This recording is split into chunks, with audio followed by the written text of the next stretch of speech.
On this Monday night, warm weather brings out crowds and complacency. A stern message from Ontario's premier. Go get tested now. Even Toronto's mayor has been warned. The tongue lashing I got from my daughter, who is a doctor. How the cavalier attitude everybody's gonna get sick one day could come back to haunt us. The Prime Minister pushes for paid sick leave for all Canadian workers. And how should Parliament proceed during a pandemic? We must allow Parliament to sit with its full functions. Our democracy depends on it. Beijing's looming strict security law, whether Hong Kong likes it or not. It's like driving a truck through one country, two systems. The call for countries to stand up to China. And the NHL's playbook for a comeback. When, where, and how players could hit the ice again. Global National with Donna Friesen. Good evening and thanks for joining us. We begin with signs of what can happen as public health restrictions are eased and people get too relaxed. Because of some big crowds out in parks on the weekend and because case numbers are not dropping fast enough, Ontario is now delaying plans to allow gatherings of more than 5 people. These scenes caused a lot of unease among public health experts. Thousands of people went to this popular Toronto park, and not everyone stayed in their bubble and followed physical distancing rules. I'm disappointed, to say the least. These are smart, young people that were there. Like, come on, guys, give me a break. My recommendation, anyone at Trinity Bellwood, why don't you do us all a favor and go get tested now? There are new rules in Ontario about who can get a COVID-19 test. The Premier says anyone who thinks they need one can now get one, even if they have no symptoms. Ontario is still falling short of meeting its target of 16,000 tests per day. Yesterday, for example, just over 8,000 people were tested. Next door in Quebec, testing has ramped up. The Premier says it surpassed its goal of 15,000 tests a day on Friday. Quebec is still recording the highest daily number of new cases. There were 573 new infections there today. Manitoba was one of several provinces that reported no new cases today. But in Ontario, the number of new cases was above 400 for the 5th day in a row. In total, more than 25,000 people in Ontario have tested positive. Nearly 65% of those cases are in the Greater Toronto area. Jeff Semple reports on what officials there are doing to try and get the situation under control. On Toronto's hottest day of the year, one of the city's most popular parks was mostly empty. A much different picture from the weekend, when thousands packed the park, sparking a national outcry. It was like a rock concert without the band. Ontario health officials urged anyone who was there Saturday to monitor for symptoms and avoid at-risk groups, such as seniors, for 14 days.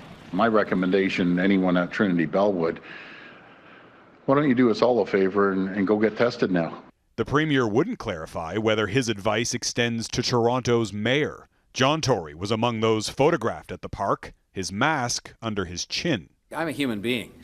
I can tell you the tongue lashing I got from my daughter, who is a doctor who looks after COVID patients, was like very few that I've experienced in my whole life. The city is now considering new measures, such as these large rings adopted by some American cities to encourage physical distancing in parks.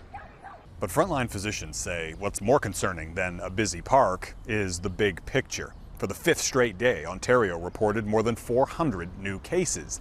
And while some provinces have flattened their curves, Quebec continues to climb, and Ontario has seen its caseload bounce back. When you look at a curve like what's happening in BC or Alberta, that is our goal to get there, and it's been really tough. Dr. Chakrabarti notes that hospitalizations in Ontario are down, and the transmission is largely in the Toronto area. But the province still isn't tracking exactly where and how. If we had better granular data and we had data to tell us who's getting infected, where they're getting infected, who they're in contact with, we'd have a much better public health approach. Ontario is looking to step up its surveillance by expanding testing to those without symptoms but who've had contact with a confirmed case. Like this patient. He says he's feeling fine, but his roommate just tested positive. So I wanted to make sure, obviously, because you don't want to go back into work with those situations, right? So Ontario officials are hoping others follow suit. As a result of the recent rise in cases, they're maintaining restrictions on large gatherings longer than they'd planned. We'll have to wait to see the numbers come down first. And we should know in a week or two whether the events of the weekend contributed to the caseload. Jeff Semple, Global News, Toronto. It's a long weekend in the U.S., and in some places that means big-time party time. Lots of people appeared to take a vacation from social distancing rules and didn't bother wearing protective masks. How the pandemic is playing out varies widely from state to state, but the U.S. is nearing the grim milestone of 100,000 deaths from COVID-19. President Donald Trump was out on the golf course this weekend. He didn't wear a mask either. As Jennifer Johnson reports, the lax attitudes could lead to a surge in cases. Across the U.S., shocking images of crowded beaches, boardwalks, and pool parties. Millions of Americans celebrating this holiday weekend shoulder to shoulder, ignoring social distancing signs in clear sight, like here in Missouri. Eye-opening scenes as the country's COVID-19 death toll nears 100,000. I believe God's got me. I try to kind of stay away from as many people as I can, but not today. Long lines, no masks, and little concern at this Texas water park. Everybody's gonna get sick one day. I mean, everybody, it's life. I mean, you could die outside in a car wreck. Health experts and other Americans feared this attitude will lead to a new surge in COVID-19 cases. This beach is full of selfish people who don't care about anybody else. Nobody's wearing masks. U.S. President Donald Trump has encouraged Americans to get out and spend money as America's economy continues its free fall. He left the White House on this somber holiday to visit Baltimore's Fort McHenry, a War of 1812 stronghold that inspired the Star-Spangled Banner. Together, we will vanquish the virus, and America will rise from this crisis to new and even greater heights. The visit coming 3 days after the White House Coronavirus Task Force named Baltimore one of 3 U.S. cities with the highest rate of new infections. It's an election year, and he's trying to get as much attention as he can. Maryland's Republican Governor Larry Hogan didn't join the president. Baltimore's mayor repeatedly asked Trump not to come, set an example for a city still under a stay-at-home order.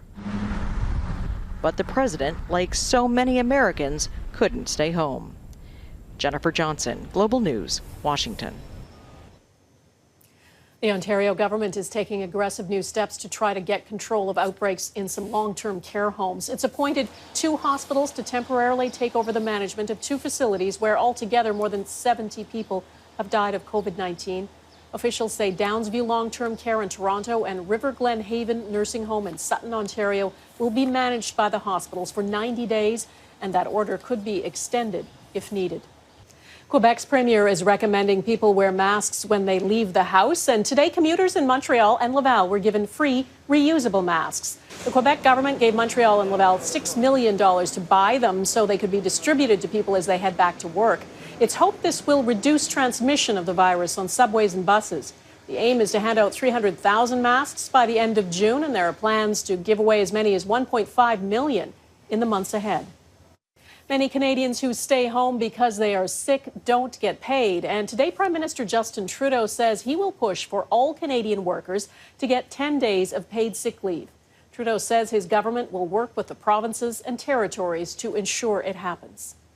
Nobody should have to choose between taking a day off work due to illness or being able to pay their bills. Just like nobody should have to choose between staying home with COVID-19 symptoms or being able to afford rent or groceries. It's something the NDP has been pushing for. In fact, the New Democrats made it a condition of supporting the Liberal plan to extend the suspension of full sittings of the House of Commons. About 50 MPs were in their seats today. Though, as David Akin explains, how Parliament proceeds from here is a matter of some debate. David? Donna, the business of the House of Commons for most of the day was, well, the business of the House of Commons. How should our MPs proceed with the business of government? The Conservatives say it's simple. Parliament should resume with all of its powers and with the regular schedule of in-person sittings limited to 50 MPs in the House at any time. Parliament must meet. Its role and its place are fundamental. This House, our elected legislature, is the beating heart of our system of government. One rookie Conservative MP traveled all the way from BC to make this passionate plea for Parliament's return. This is important, Madam Speaker. While we follow safety protocols, we must allow all committees to sit fully. We must allow Parliament to sit with its full functions. Our democracy depends on it. Thank you, Madam Speaker. But other parties have different ideas. The Bloc Québécois did strike earlier deals with the governing Liberals, but now say the Liberals broke their promises. This government hasn't been up to the confidence people had placed into it, and now it begins to show. The Liberals want hybrid sessions in the House of Commons. Some MPs in person, some via video conference. These hybrids would allow more questions to be put to ministers, but opposition MPs would give up some of their oversight power and the right to introduce legislation. The NDP will back the Liberal plan, but there's a price. If the government does not deliver on paid sick leave for all Canadians and real supports for Canadians with disabilities, then we will not be supporting the motion. Not 2 hours after Jagmeet Singh delivered that ultimatum, Prime Minister Justin Trudeau acknowledged he was ready to deal. We thank the leader of the NDP and the entire NDP caucus for working with us on this issue. Now, the vote may not be for a few days, but the argument Canada's political parties are having about parliamentary procedure could well result in some real gains for Canadians, permanent paid sick leave and more money for those with disabilities. And if that happens, Jagmeet Singh and the NDP just might rightfully claim the political credit, Donna.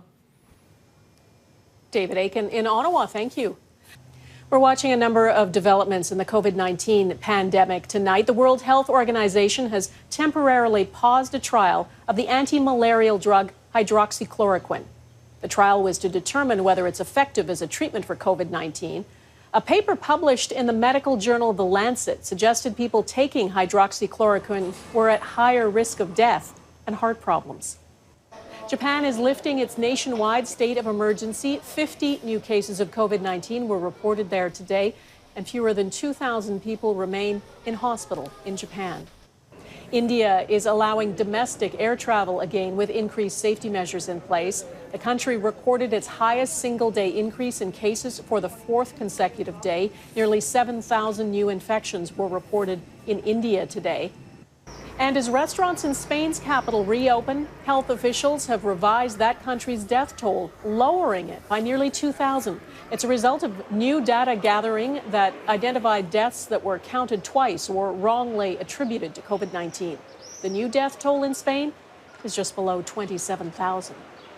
The complex puzzle Nova Scotia RCMP are trying to piece together. Coming up, more court documents are unsealed in the investigation into a mass killing, plus the rare storm that pummeled Australia.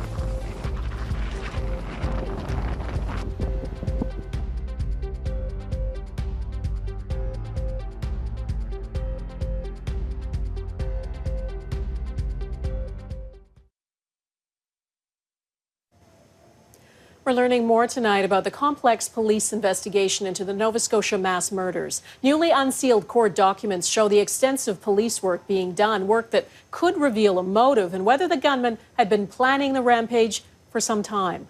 Ross Lord explains. The documents reveal some evidence police have found and other information they're still pursuing.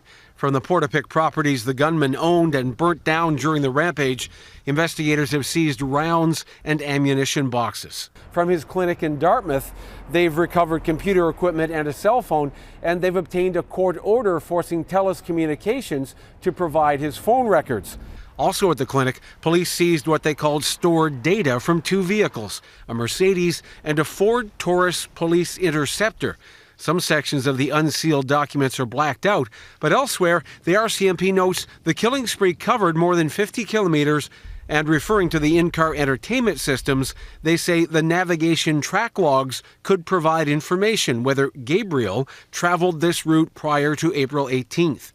The RCMP says in-car systems can store data like text messages and call logs from cell phones that are synced with the vehicle. Some of the gunman's denture clinic customers spoke highly of him, but a previous batch of police documents released last week included statements from people who knew the killer, describing him as abusive, paranoid, and a controlling psychopath. Ross Lord, Global News, Halifax. The RCMP have called the killings completely senseless, but some experts have a different take. To find out, you can go to our website, globalnews.ca/globalnational. Ahead, scandal in a pandemic. Why did Boris Johnson's top aide violate his own government's lockdown?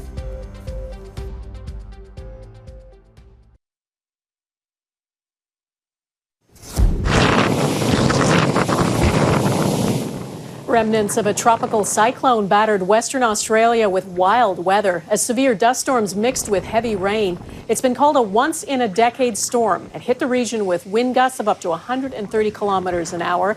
The storm is easing, but it's left over 60,000 homes without power and caused widespread property damage. We're just having a bit of an earthquake here, Ryan. Quite a decent shake here, but if you see things moving behind me, the beehive moves a little more than most. Well, that's calm in the middle of a quake. New Zealand's Prime Minister barely flinched when a 5.8 magnitude earthquake hit near New Zealand's capital. Jacinda Ardern was in the middle of a live TV interview in the Parliament building when it happened. No, we're fine, Ryan. I'm not under any hanging lights. I look like I'm in a structurally sound place. A close advisor to the British Prime Minister Boris Johnson is being raked over the coals for flouting lockdown rules. Today, Dominic Cummings faced the media and said he doesn't regret driving his wife and young son 400 kilometres out of London to his parents' property.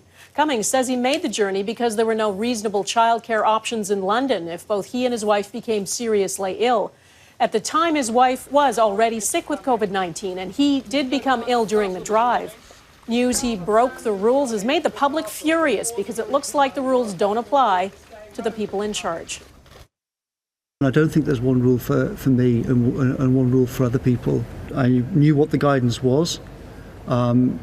It talks about exceptional circumstances with small children, and I think that in all the circumstances I behaved reasonably and legally.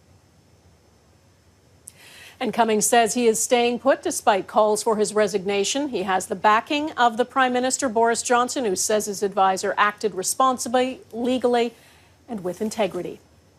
Hong Kong is on the edge again. China intends to impose a sweeping new security law that would allow security forces from mainland China to operate inside Hong Kong. That would be a first since Britain handed over the former colony in 1997. Opponents say it's a direct attempt to limit freedoms and silence critics. And there are calls for other countries, including Canada, to stand up to China. Redmond Shannon reports. Another cleanup in Hong Kong, a familiar sight over the past year, even as COVID-19 put protesting on hold for months. Demonstrators defied the lockdown on the weekend to show concern about Beijing's proposed national security laws.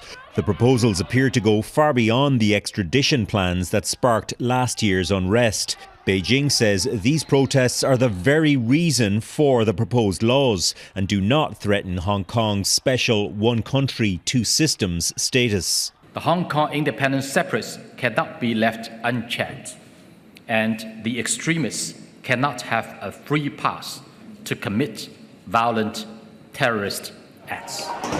The laws are set to be passed in Beijing this week. The text mentions treason, sedition and subversion, but those words remain open to interpretation. Our message to majority of law-abiding citizens and foreign nationals who love Hong Kong: there is absolutely no need to panic or worry that you may be unfavorably impacted. But critics say the laws could lead to Chinese security forces working on Hong Kong streets. It's like driving a truck through one country, two systems. Emily Lau, a long-time democracy campaigner, says the timing is no surprise with a world distracted by COVID-19. So to them, to the leadership of the party, the Communist Party, this is a golden opportunity to try to rush it through. The US is threatening Beijing with sanctions, but Canada is walking a diplomatic tightrope with 2 Canadians currently being held in China. We put out a very strong statement with a number of our allies of real concern for the situation in Hong Kong. More protests are expected in Hong Kong later this week. Redmond Shannon, Global News, London. Next, getting back on the ice, how the NHL season is planning a rebound.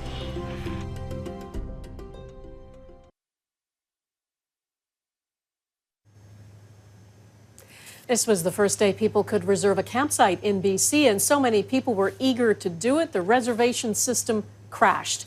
The booking website went down almost as soon as it opened. 50,000 people tried to access the system at once. More than 27,000 reservations were made for the summer by 11 a.m. for those lucky enough to get past the slow load times and repeated crashes. Most provincial campgrounds and recreation sites in BC are set to open June 1st. The NHL is a step closer to getting games back on the ice to finish the season. The league and the Players Association are looking at early June for players to return to their team facilities. Physical distancing measures will be in effect. A maximum of 6 players will be allowed to practice together. All players and personnel will be tested 48 hours prior to entering facilities and then tested twice a week. Players must wear face masks when entering and leaving the facility. There is no firm timeline, though, on when games will begin. Last week, the NHL Players Executive Board approved a proposal for a 24-team playoff format. It's exploring bringing teams to hub cities where players would live while they play inside empty arenas. And that is Global National for this Monday. I'm Donna Friesen. Tonight's Your Canada is Edmonton, and this family of Canada geese. A couple of goslings there. We'd love to see your Canada. Please email it to viewers@globalnational.com. And thanks for watching. Hope to see you here again tomorrow. Take care of yourselves. Bye-bye.